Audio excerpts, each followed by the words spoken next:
Hello साथीहरु, नमस्कार। मेरो नयाँ ब्लगमा तपाईहरुलाई स्वागत छ। आज म एकदमै सजिलो तरिकाले बुङ्गोको अचार बनाउन लागिरहेछु। यदि तपाईलाई पनि घरमै स्वादिलो अचार बनाउन मन पर्छ भने यो भिडियो अन्तिमसम्म हेर्नुहोस्। बुङ्गोको अचार बनाउन धेरै गाह्रो छैन। थोरै मेहनत र घरमै पाइने सामग्रीले धेरै स्वादिलो अचार बनाउन सकिन्छ।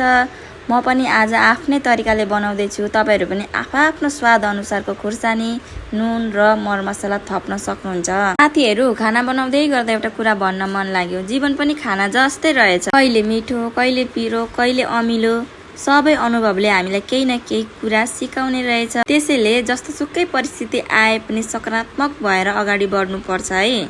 मलाई यस्ता गाउँघरका परिकार बनाउन र त्यो प्रक्रिया हजुरहरूलाई शेयर गर्न धेरै मन पर्छ। अबदेखि यस्तै सजिलो रेसिपी दैनिक जीवनका भ्लग र गाउँघरका रमाइला पलहरू पनि ल्याउने प्रयास गर्नेछु। यदि तपाईहरुलाई मेरो यो यात्रा मन परिरहेको छ भने मलाई साथ दिनुहोस्। तपाईहरुको एउटा लाइक, कमेन्ट र मायाले मलाई अझ अगाडि बढ्ने हौसला दिन्छ।